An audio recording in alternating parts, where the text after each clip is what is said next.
Welcome to Part 8. Lead the Field was first published in 1968, but the principles behind the book still hold true in the 21st century. Let's explore how much you're actually worth. It's a lot more than you think.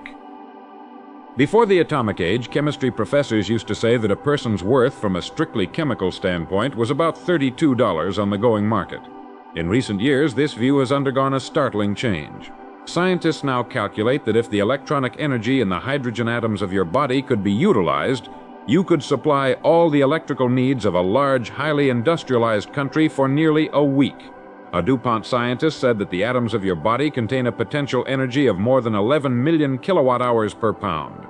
By this estimate, the average person is worth about $85 billion. Moreover, the electrons in the atoms of your body are not just particles of matter, they are waves of living energy. And these waves ripple out and spread themselves in patterns of light, and as they move, they sing. If you had the proper hearing aid, you could hear a great flow merging with the waves of neighboring atoms. Not only do they sing, they shine. If you would stand in front of an infrared television camera in a completely dark room, the screen would show you, from top to toe, as a glistening, radiating, gleaming form. In short, you're a whole lot more than meets the casual eye. Add to all this the fact that to try to reproduce your mind mechanically would cost many billions of dollars, and you begin to see yourself for what you really are, an amazing, infinitely valuable creature. And not only are you immensely valuable as a human being, but you also are unlike any other human who ever lived, or ever will live. You are unique. Now, what are you selling all this for? All human beings are priceless, but the payments, tangible and intangible, they receive from life vary greatly. The purpose of this message is to help you decide just what you're worth as a human being right now on the market, in today's society, and what you intend to be worth. Say, 5 years from now. In the last analysis, every person is, in reality, in business for himself, in that he is building his own life, regardless of who happens to write his paycheck. So for the purpose of this message, I want you to think of yourself as a business, as let's say a corporation. You hold the office of president of this corporation, in that you are responsible for its success or failure. You and the members of your family are stockholders in your corporation, and it's your responsibility to see that the value of the stock increases in the years ahead. Your family has evidenced faith in you, and it's your responsibility to prove that their faith is justified. This is the job of any employed family member. Now, while the operations of a corporation are multitudinous and complex, they can be reduced to 4 basic functions: finance, 2 production, 3 sales, and 4 research. Without proper financing, there would be no production. Without production, the company would have nothing to sell. Without sales, it would have to completely stop production. Without research, it could not hope to keep abreast or ahead of our rapidly changing times. Slight any one of these 4 vital functions, and you have a deformed, a crippled company. If you slight it long enough, you'll commit corporate suicide. We discuss finance, the money part of the whole thing, in another section. For now, let's concentrate on research, production, and sales. They are the head, hands, and legs of a company. We could say that the head handles research, the hands take care of production, and the legs handle sales. Cut off any one of these parts, and you're left with a shocked, staggering organization. How many once large companies and trade names can you think of that became giants and then disappeared entirely from the economic scene? Names that once were world leaders in their fields and are now only memories. They failed to keep in balance these 4 crucial functions. What about research for your personal corporation? Research can be said to exist for the improvement of 2 areas, present and future. That is, the research of a company should be devoted to ways and means of improving its present products or services, present production, and present sales. Future research is concerned with ways and means of developing new products or services, new methods of production, and new methods of marketing. But while this research is going on, present production must continue at a level as high as sales warrant. In short, a corporation, your corporation, has 2 factors to consider: the present and the future. How successful you are in meeting these challenges will determine your present profits and your future growth. Why are all companies concerned with growth even when they seem to be doing well today? It's because of a law that operates with companies just as it does with human beings. Nothing in the world stands still. Nothing in the entire universe stands still. A law of physics goes, a body in motion tends to remain in motion until acted upon by an outside force. A company that is growing has a tendency to continue to grow. In other words, it's doing things right. Conversely, a company that is going backward or shrinking has a tendency to continue to go backward or shrink until acted upon by an outside force. All responsible company officers know that unless a company is growing, it's manifesting the first signs of death. You're the head of your personal corporation, and you should realize that this same law applies to you as well. Now, just for a minute, let's take a look at the next 10 to 30 years. Before we do, keep this in mind. Just 10 years ago, if anyone had predicted that we would be living in the kind of world we have today, he would have been ridiculed. This includes everything from our basic industrial technology to the luxuries and new products we take for granted, along with our present average income. We're reaching a point in the expansion of human knowledge where our advance is more than dynamic, it's explosive. Any prediction is very likely to be far on the ultra-conservative side. But let's take a look at what the experts have to say. According to many recent research studies, the next 10 years are going to offer business and the individual unlimited rewards. In the next 10 years, the bulk of spending in the highly developed nations will be for products and services over and above the necessities, far above them. The necessities include clothing, shelter, transportation, and medical care. Imagine most of the spending will be for things above and beyond the necessities. This will be the first time this has happened in the entire history of the human race. It's estimated the consumer market will expand 50% and more in the next generation or so, an astounding increase, soaring into the hundreds of billions of dollars. In the next 30 years, for every building now in existence, a new building must be built. And what about research and development, which is the future of our economy? Today, more money is being spent on R&D in a single year than was spent during the past 150 years. Think for a moment. What does all of this mean to you and your own individual company, the one of which you are president? It means your future is unlimited, if you'll see yourself in relation to the present and the future. Never before, throughout all the centuries of man, has a person faced as bright a future as yours. Our population is getting a lot smarter.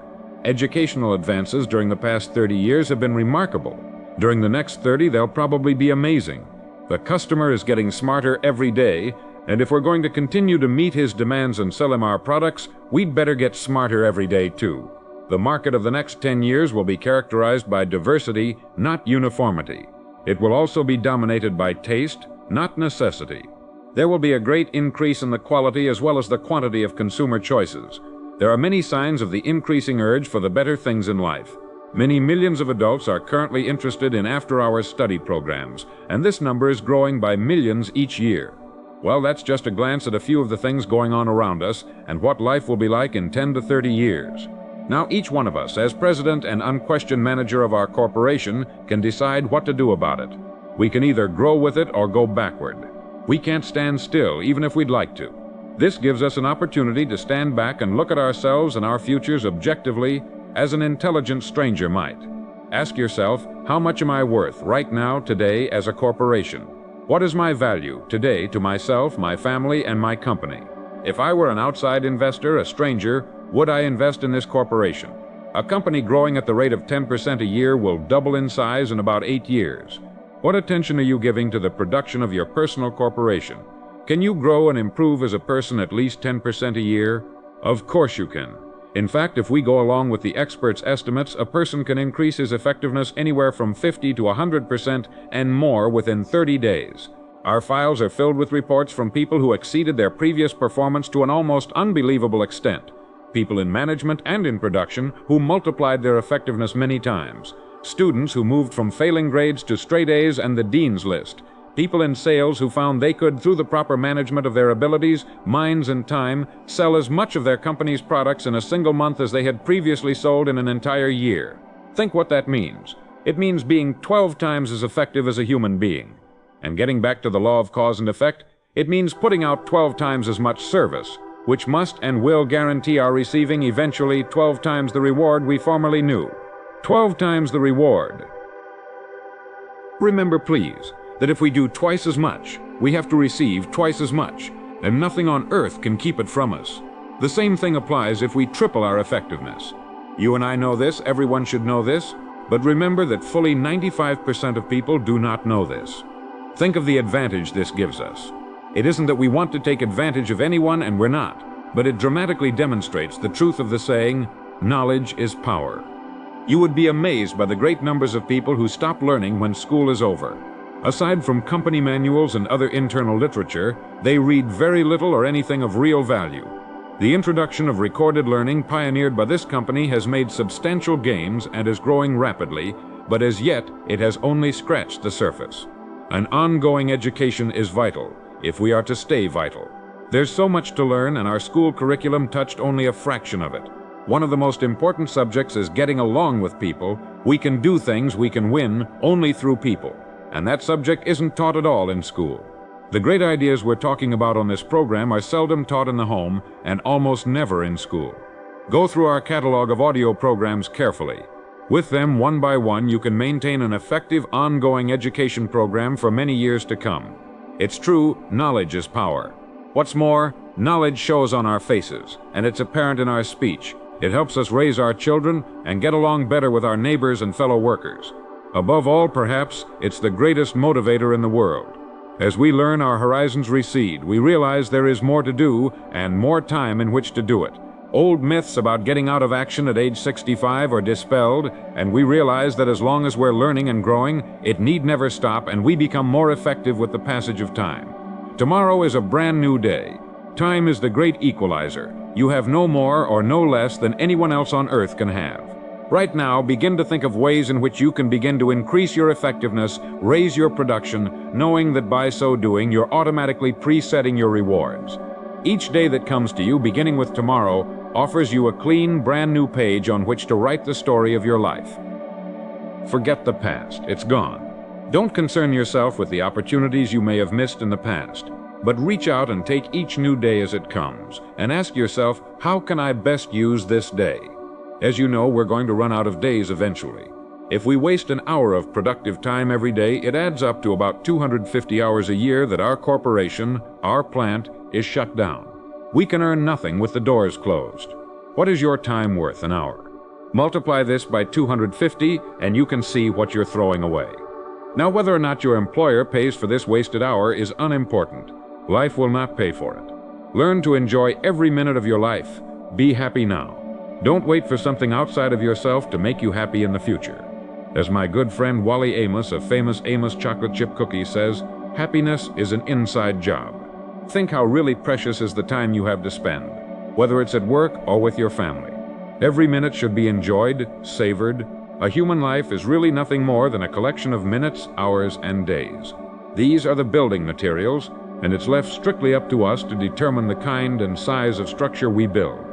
A person has a tremendous advantage over even the largest corporation. Think of any large multinational corporation. Can it double its production in a single day? Of course not. Can it double its sales in a single day? Of course not. It would like to, but its growth must be gradual and steady because of the interconnecting complexities of operating so large an organization. Yet a person can double, triple, or quadruple his effectiveness in a month or less. It's like comparing the movement of a single scout to the movement of a great army. How have you been handling the 4 vital functions of your business? Finance, research, production, sales. How much time and effort are you giving to finance? To research, to the study of your work, your career? Can this be improved? What about production? How can you vastly improve the way in which you conduct your work? And how can your sales be improved? Sales entails more than selling a product or service. It includes the way in which we sell ourselves to everyone with whom we come in contact. It includes the way we get along with our associates, our spouse, our kids, our neighbors. And if our business happens to be selling, how can we see more people every day, or improve the effectiveness of every part of our contact? 1 extra call a day comes to 250 calls a year. How many additional sales could we make with 250 additional contacts? In 5 years, that comes to 1,050 calls we would not otherwise have made. It's the difference between being average or above average. It's the difference between being good and great. Taking this new active approach to life brings peace to our minds, absolute security to our futures, and great new stature as human beings. In this way, we can work toward reaching full maturity. With this attitude toward life, we need never for a moment concern ourselves with its outcome. We'll begin to become successful tomorrow, and we'll enjoy an abundance for the rest of our years. Here are some exercises for you. Analyze your worth as a one-person corporation in the 3 critical areas of operation: research, production, and sales. Then write down ways in which you can improve in each of these areas. 1. How are you doing in research? For example, are you holding a regular career study hour? 2. How is your production? Are you spending an hour a day brainstorming? Are you putting the best of these ideas to work to increase your productivity? Are you more productive, more effective on the job this year than you were last year? Are you growing and improving every year? 3. How are you doing in sales? Are you making that extra call? Are you selling yourself to all that you meet in your family? You are the CEO of your corporation. Now get out there and make it successful.